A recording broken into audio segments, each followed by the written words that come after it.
In the summer of 1968, inside a private room at a London hospital, a group of doctors stood around a bed and struggled to find the words. The woman lying in front of them had survived exile. She had survived assassination in her family, revolution, the loss of a country, and the death of the one man she had truly loved. She had spent 30 years teaching the most famous family on earth how to smile for a camera dot, and now her own body had turned traitor. The diagnosis was a brain tumor, inoperable. The doctors could measure it, but they could not touch it. There was nothing to be done except tell her the truth and wait. She was 61 years old, and the strangest part of her story is not how it ended. It is that almost no one today remembers it began at all, because this woman did something that Winston Churchill couldn't do, that no politician could buy, and that centuries of kings had failed at completely. In an age when the British public looked at their royal family and saw cold, remote, powdered strangers behind palace gates, she made them fall in love. Her name was Marina, and in my view, she is the single most underrated figure in the modern history of the British Crown. This is the story of how a penniless, exiled princess with no country and no power became the woman who rebuilt the monarchy's most valuable possession. Not its gold, not its castles, but its image. And it's the story of the secret she married into, the one the newsreels were never allowed to show. Let's get into it. To understand what Marina became, you have to understand what she lost. She was born in December 1906 in Athens, into a family that looked, on paper, unbeatable. Her father was Prince Nicholas of Greece and Denmark. Her mother was Grand Duchess Elena Vladimirovna of Russia, a Romanov, blood close to the Tsar himself. Marina was the youngest of 3 daughters, and for the first years of her life, she lived exactly the way you'd imagine a princess should, inside a palace, under the reign of her grandparents, the King and Queen of Greece. Her grandmother, Queen Olga, ran that household like a convent. Faith came first. The girls were raised to be devout, disciplined, and modest, 3 sisters who prayed together and were rarely apart. If you had walked into that palace in 1912, you would have seen a fairy tale in progress. But here is the thing about fairy tales built on thrones. Thrones fall. When Marina was just 7 years old, her grandfather, King George I of Greece, was walking through the city of Thessaloniki when an assassin stepped out of the crowd and shot him dead. 7 years old. That is the age most children are learning to ride a bicycle.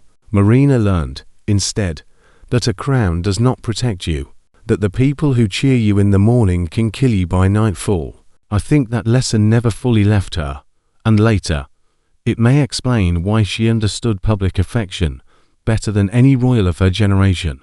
She had seen its opposite up close. Then came the second blow. When Marina was 11, the Greek monarchy collapsed.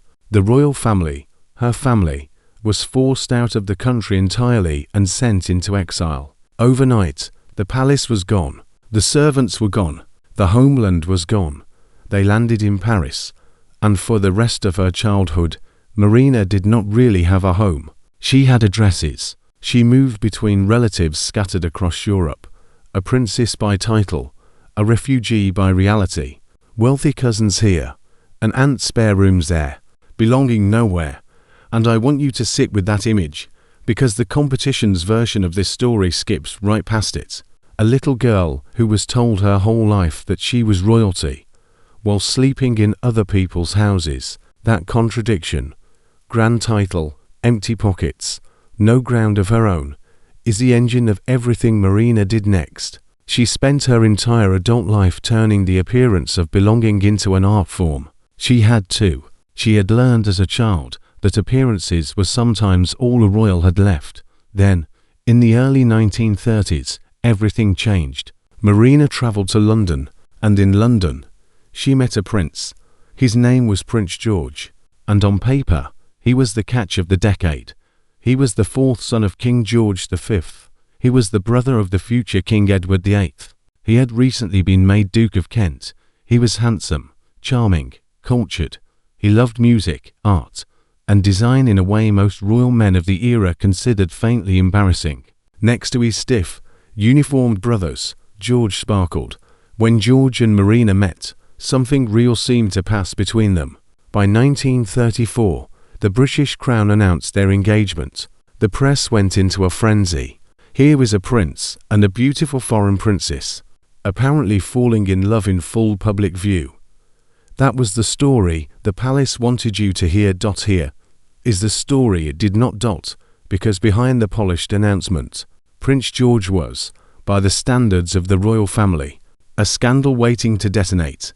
Let me tell you what the newsreels left out. In the mid-1920s, George had fallen into the orbit of a wealthy American socialite named Kiki Preston. Preston was beautiful, magnetic, and dangerous. She moved through the fastest, most glamorous circles in Europe, and she carried a nickname that tells you everything: the girl with the silver syringe, because Kiki Preston was a drug addict. And according to multiple accounts, she introduced Prince George, a son of the King of England, to cocaine and morphine. Think about the scale of that for a moment. A working member of the royal family, in the direct line of succession, reportedly dependent on hard narcotics in the 1920s. This wasn't a rumor whispered by enemies. It was a crisis the family had to manage quietly, reportedly pulling strings to get Preston out of the country and away from him. And the drugs were only part of it. George's private life was, to put it gently, a long and complicated list. He was linked romantically to a striking range of people: the banking heiress Poppy Baring, the socialite who would later become the Duchess of Argyll, the American cabaret singer Florence Mills, the musical star Jessie Matthews. And the affairs were not only with women. For decades, historians and biographers have documented persistent accounts that George had relationships with men as well. Among the names attached to him over the years, the playwright and entertainer Noel Coward, whose circle openly hinted at a connection the two men never publicly confirmed. In an era when such relationships were not just scandalous but criminal, this was the kind of secret that could bring down a prince. There were even reports, impossible to fully verify, but persistent, of blackmail, of compromising letters, of a young man moving through a world of pleasure with very little brake on the wheel. Now here is the question the competing videos never dare to ask, and I think it's the most human question in the whole story. What did Marina know? Because she was not naive. The gossip about George was everywhere in the drawing rooms of Europe. A woman as sharp and well-connected as Marina almost certainly walked into that marriage with her eyes open, and that reframes her completely. She wasn't a passive bride being handed a fairy tale prince. She was a woman making a calculated bet that she could take a flawed, brilliant, self-destructive man and build something real and lasting with him. That she could, in effect, save him. And the remarkable thing is that for a while, it looks like she actually did. Marriage to Marina coincided with George getting clean. The reckless prince steadied. The affairs, by most accounts, quieted. For the first time, George had an anchor. In my reading of the evidence, Marina wasn't rescued by this marriage. She was the rescuer. Hold on to that, because it completely inverts the fairy tale the palace was selling to the public.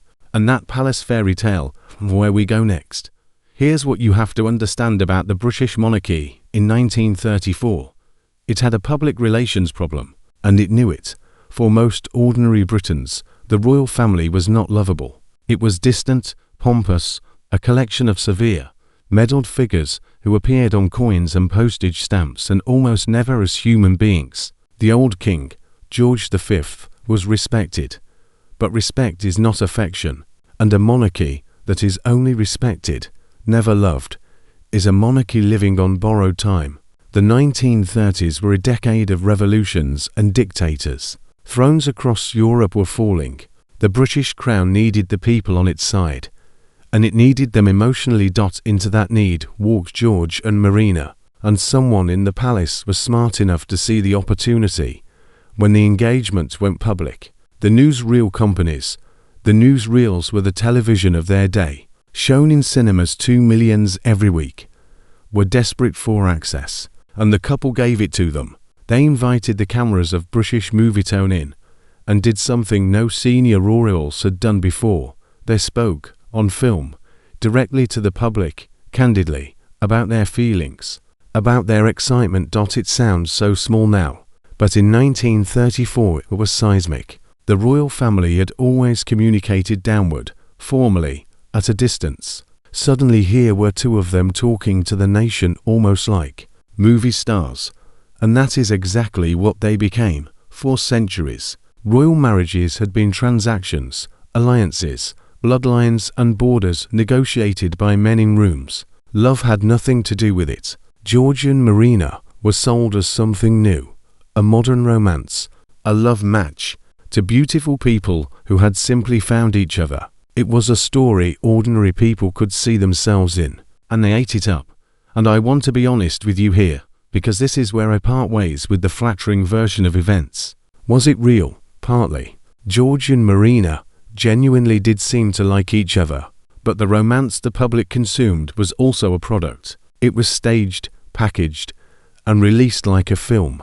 The palace had discovered that you could manufacture feeling, that you could take a marriage and turn it into national entertainment. Marina was the first modern royal celebrity, and every royal media spectacle since, every wedding broadcast, every carefully lit engagement interview, every future people's princess, is descended from what was tested on her in 1934. That's a bigger claim than she was glamorous. I think it's the truth. Then came the arrival. And the arrival is where Marina stopped being a product and became a phenomenon. When she came to Britain as George's fiancée, crowds gathered to meet her boat, and as she stepped into view, Marina lifted her hand and waved to them. Just a wave, but it landed like lightning. The crowd went wild, and something in that exchange, that simple gesture of a royal reaching toward ordinary people instead of gazing over their heads, broke a barrier that had stood for generations. The reserved little wave became a warmer, two-handed one, almost as excited as the people waving back. Photographers captured it, newsreels spread it, and in doing so, Marina more or less invented the template of the modern royal wave as an act of connection rather than condescension. Then she boarded a train to meet George, and when she stepped off, he was waiting, and the cameras were rolling, and the two of them embraced and kissed, the first filmed kiss of a British royal couple ever.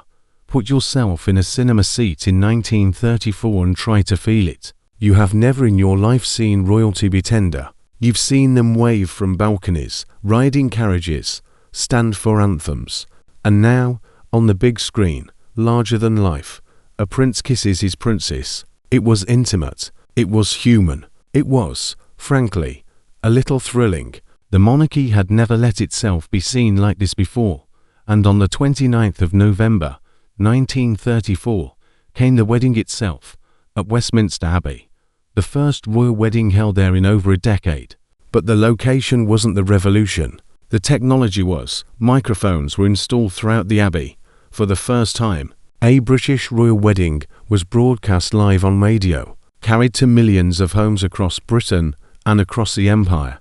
A commentator described the scene in real time, the music, the vows, even the roar of the crowds outside, so that a factory worker in Manchester or a farmer in New Zealand could sit by a wireless set and feel like they were inside that Abbey. The monarchy had just figured out how to be everywhere at once, and it had learned it through Marina's wedding. She wasn't just marrying a prince, she was, without fully realizing it, becoming the crown's first broadcast star. Once she was inside the royal family, Marina did something no amount of palace strategy could have engineered. She became genuinely, effortlessly fashionable. The press could not get enough of her. She had taste, real taste, the kind you can't fake, and she wore it everywhere she went. A particular shade of blue-green became associated with her so strongly that it took her name, Marina Blue. Women copied her hats, her gowns, her posture. She was, in the fullest sense, a style icon. Before that phrase existed, where the old royals had inspired duty, Marina inspired desire. People didn't just respect her, they wanted to be her, and she used that spotlight for more than couture. Despite growing up in privilege, Marina had known real insecurity, and it left her with a genuine instinct to help. She threw her name and her time behind charities, a school for speech and drama, a women's hospital fund, and many more. In my view, this is the part of her that the exile made. A woman who had slept in borrowed rooms does not take comfort for granted, and she does not look away from people who have less. Meanwhile, at home, the marriage that had begun as a public performance was quietly becoming a private success. Marina grew close to her formidable mother-in-law, Queen Mary, a woman famous for being nearly impossible to warm to, who had actually first met Marina when Marina was a small child, and had held a soft spot for her ever since. And Marina and George built a family, 3 children, 8 years of what, by the standards of royal marriages, looked like the rare and precious thing, a home that actually worked. And then the world caught fire. The Second World War arrived, and Marina refused to sit safely on the sidelines while a nation bled. She trained for 3 months as a nurse and joined the Civil Nursing Reserve. And here's a detail I love. She did it under a false name. She called herself Sister K. She didn't want to be treated as a princess on the ward. She wanted to be useful. So she scrubbed and bandaged and worked alongside ordinary nurses. And many of the wounded men she cared for had no idea that the woman tending them was one of the most photographed royals in the world. George served too. He joined the Royal Air Force, and on the 25th of August, 1942, he boarded a military flying boat in Scotland, headed north on active duty. The aircraft never reached its destination. It crashed into a Scottish hillside. Everyone on board, but one was killed.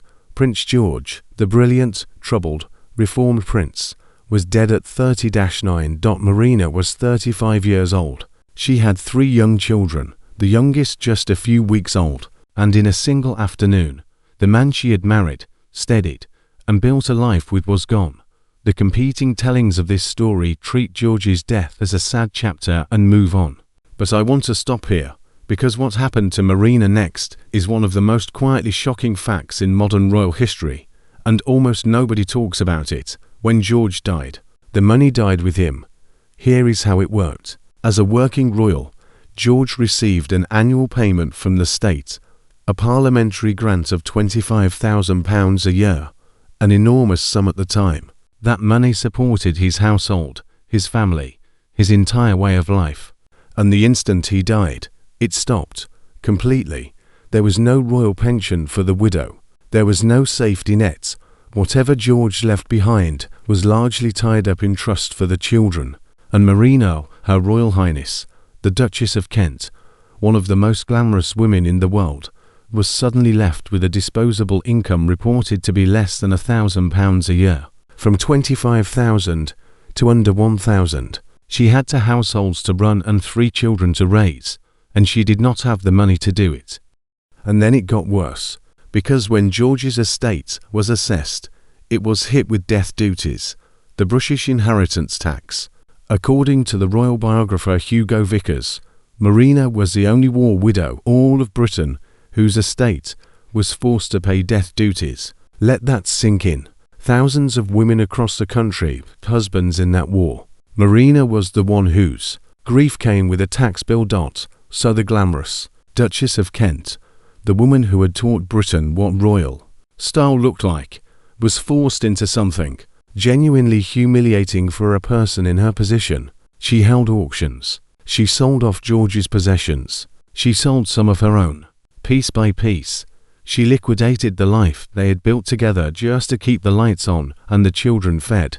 I find this almost unbearable, and I think it's the single most human moment in her whole life. Picture it, the woman whose wedding was broadcast to the empire, whose face sold magazines, whose signature color women copied, quietly cataloguing her dead husband's things for strangers to bid on. There is no version of the fairy tale that includes this, and that is exactly why I think it belongs at the center of the story, not buried in a footnote. Marina's greatness is not that she was born to a palace, it's that she lost the palace twice, once as a child in Greece, once as a widow in Britain, and refused, both times, to disappear, because that is the choice she now faced. She could have retreated. She had every reason to. She had no husband, little money, no direct blood tie to the reigning royals to protect her position, and a nation at war that had bigger things to worrying about than a widowed duchess. She could have vanished into private grief, and no one would have blamed her. She did the opposite. Marina went back to work, and not quietly. She stepped into the public duties George had left behind, and she carried them, sometimes literally picking up his exact roles. George had been president of the All England Lawn Tennis and Croquet Club, the club behind Wimbledon. Marina took the post after his death and held it for 26 years, becoming one of the most familiar faces in the royal box, handing trophies to champions decade after decade.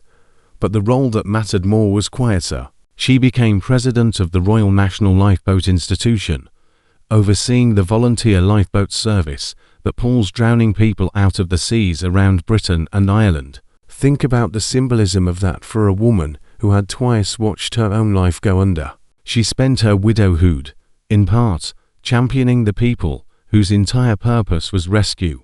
She toured bombed-out communities and helped them rebuild. In 1952, at a church that had been shattered in the Blitz, she laid the new foundation stone herself, a public act of resurrection of a nation and a woman, both refusing to stay broken.